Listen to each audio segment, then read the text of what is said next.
إن الحمد لله نحمده ونستعينه ونستغفره ونعوذ بالله من شرور أنفسنا ومن سيئات أعمالنا من يهده الله فلا مضل له ومن يضلل فلا هادي له وأشهد أن لا إله إلا الله وحده لا شريك له وأشهد أن محمدا عبده ورسوله يا أيها الذين آمنوا اتقوا الله حق تقاته ولا تموتن إلا وأنتم مسلمون فإن أصدق الحديث كتاب الله وخير الهدي هدي محمد صلى الله عليه وسلم وشر الأمور محدثاتها وكل محدثة بدعة وكل بدعة ضلالة وكل ضلالة في النار. Allahun xhelle shanu falendrojmë, prej tij ndihmë dhe falë kërkojmë, atë që udhëzon i madhi Allah nuk ka kush e devion, dhe atë që devion i madhi Allah nuk ka kush e udhëzon. Salavatat, selamet, përshëndetet tona ja dërgoj Muhammed Mustafa sallallahu alaihi wasallam, familjes së tij të ngushtë, shokëve të tij fisnik dhe trima, dhe mbi ata musliman të cilët e dëshmojnë në veten me fjalën la ilaha illallah Muhammed Rasulullah. Xhamat e pranishëm, momentin që Allahu xhelle shanuhu i krijoi njerëzimin nga Ademi alayhis salam e deri sot, i latë lirë që të punojnë ata. Por Allahu xhelle shanuhu neve na tregon se ai cili punon punë të mira do ta fiton xhenetin, ai cili punon punë të këqija e meriton xhenemin. Nga drejtësia Allahu xhelle shanuhu është që me i dallu njerëzit, ata që punojnë dhe ata që nuk punojnë. Ata që punojnë për në dunjo edhe ata që punojnë për këtë dunjo. Allahu xhelle shanuhu ditën e Kiametit ka përgatit edhe xhennet edhe xhenem. Këto janë fjalët e Zotit, fjalët e pejgamberit alayhi salatu wassalam, që Allahu xhelle shanuhu na ka tregu se ditën e Kiametit do të ketë xhennet edhe do të ketë xhenem për njerëzit të cilët do të punojnë këtë botë. Ata që do të mundohen me punu në këtë botë, për ata do të ketë xheneti. Për ata që nuk mundohen të punojnë apo do të punojnë punë të këqija, për ata Allahu xhelle shanuhu ditën e Kiametit ka përgatit e cila është vendi xhenem. Do ta shpjegoj një hadith të pejgamberit alayhi salatu wassalam për këtë xhenemin. Thotë Ebu Hurajra radiallahu anhu, ky hadith gjendet fillimisht në librin e Buhariut dhe Muslimit. Ku thotë Ebu Hurajra radiallahu anhu, ka thonë pejgamberi alayhi salatu wassalam: Ishtaqat an-naru ila rabbiha faqalat rabbi akala ba'di ba'da.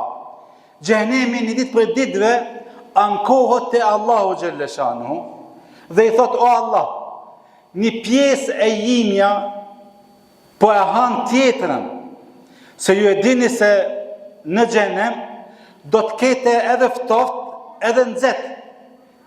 E tash të pejgamberi alayhi salatu wassalam, kur është anku xhenemi te Allahu xhelle shanuhu, xhenemi i thot Zotit: o Allah, një pjesë e xhenemit po mundohet me hangër tjetrën. Atëherë Allahu xhelle shanuhu ja mundson xhenemit të marrë dy frimarje.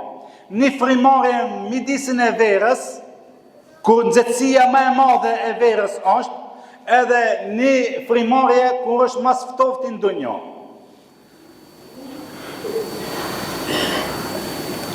Ky hadith neve na jep me dije se nxehtësia, nxehti apo ftofti ekstrem i kësaj dunjoje është një pjesë e nxehtit e ftoftit që Allahu xhelle shanuhu ka përgatit, apo është pjesë e xhenemit ditën e Kiametit.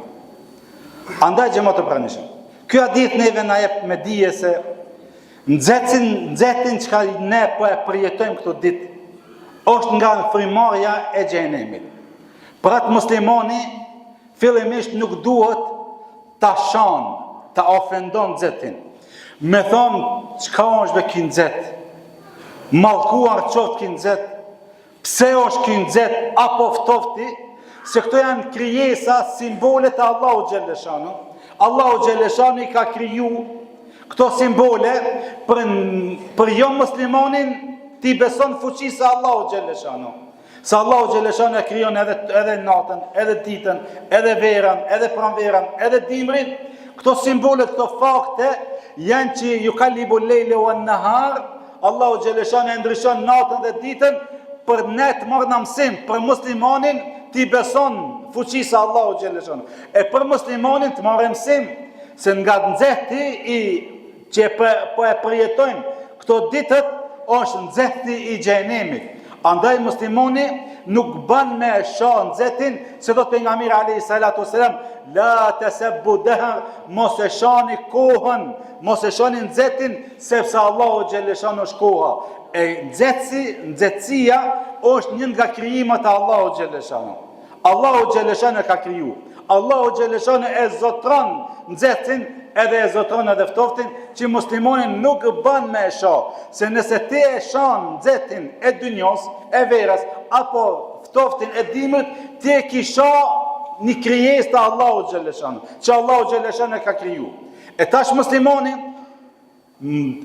kjo stinë e verës, kanë thonë në lematë, mundet për njeriu, për besimtarin me qenë ose stinë e mëkatit, ose stinë e sevapit.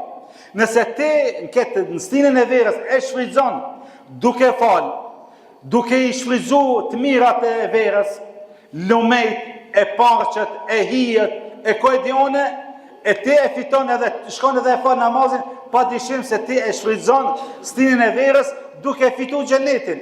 Ama nëse ti shkon në deti ku janë goliq, apo edhe shkon në deti edhe nuk e fal namazin, apo e shpalos, e zhvesh mbulesën tonë, shembol motrat e tona, nonat e tona, vajzat e tona, zhveshin duke thonë nxehtë është, e ne duhet me paramendu se nxehti i xhenemit është alo më e madhe se nxehtësia e dunjos. Se kjo është një pjesë e nxehtit të xhenemit. Frymarrja e xhenemit është nxehti i dunjos. Po paramendo ditën e kiametit kur do me para Allahu xhaleshano. Kur dielli ka me kon 1 mile, kur djersët kanë me shku pal, e ti ke mu vetëm Allahu xhaleshano. Për këtë shkak le të jetë stinë e verës, një stinë e sevapit tanë, e mos të jetë stinë e gjunave tuja. Shfrytëzoje stinën e verës duke u afru të Allahu xhaleshano. Duke fal namaz, se me namaz ti e fiton xhenetin. Me namaz ti e ftof xhenemin, do të thonë largohesh nga xhenemi me namaz e me punë të mira. Kështu Allahu xhaleshano kur i krijoi ndonjë, i tha bujrëm, urnoni, punoni. Nëse punon, nëse falësh, ruhesh prej mëkateve, Allahu xhaleshano ka përgatit ma la ajnun rat, që syri s'ka pa, as veshi s'ka ndëgju, dhe as mendja nuk ka shku ndërmend çka ka përgatit i madhi Allah për ty. Ama nëse ti nuk punon, këtë zhveshësh, nuk falësh, shkon ku është harami, e pa dyshim se Allahu xhaleshano e ka bu edhe për ata me pas vend ditën e kiametit. Edhe mos mendoj dikush se xhenemi do të mbushet. Se ditën e kiametit xhenemi ka me thonë hel min mezid, a ka Allah, sepse Allahu xhaleshano njerëzit në dynjë, nga Ademi alayhissalam deri te i fundit, çdo kuj na ja përgatit 2 vende. Një vend xhenet edhe një vend xhenem. E tash zgjedh edhe begenis. Cilën vend do me fitu te Allahu ditën e kiametit. Për këtë çka, për çdo kush që del në dynjë i ka 2 vende Allahu xhaleshano i ka përgatit. Nuk janë fjalët e mia, fjalët e Zotit, fjalët e pejgamberit alayhi salatu wassalam. Nëse ti punon për vendin tanë xhenet, s'ka me ta zonë kërkush. Ama nëse ti nuk punon, nuk falësh, nuk merr abdes, punon punë të këqija, edhe s'ka kush ta zë vendin tanë xhenem. Për këtë shkak ne lutim Allahun xhaleshano që Allahu të na largon nga xhenemi. Se do të pejgamberi alayhi salatu wasalam, kush e lut Allahun 3 herë që Allah më largu nga xhenemi, xhenemi i bëhet haram. Ne lutim Allahun xhaleshano që Allah të na largon nga xhenemi dhe të na afron nga xheneti. Lutim Allahun subhanahu wa taala që gjunat tona, ata të cilët i dim dhe ata të cilët nuk i dim, Allahu maghfiratan na ban xhenetul firdaus, nasib të na ban amin wa akhir dawana alhamdulillahi rabbil alamin.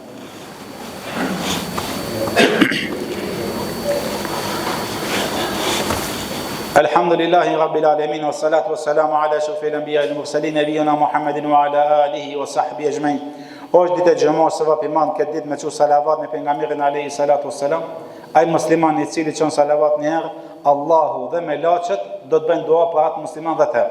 Ne çojmë salavat duke thënë Allahumma salli ala Muhammedin wa ala ali Muhammad kema sallaita ala Ibrahim wa ala ali Ibrahim innaka Hamidum Majid. Allahumma barik ala Muhammedin wa ala ali Muhammad كما باركت على إبراهيم وعلى آل إبراهيم إنك حميد مجيد ربنا آتنا في الدنيا حسنة وفي الآخرة حسنة وقنا عذاب النار إن الله يأمر بالعدل والإحسان وإيتاء ذي القربى وينهى عن الفحشاء والمنكر والبغي يعظكم لعلكم تذكرون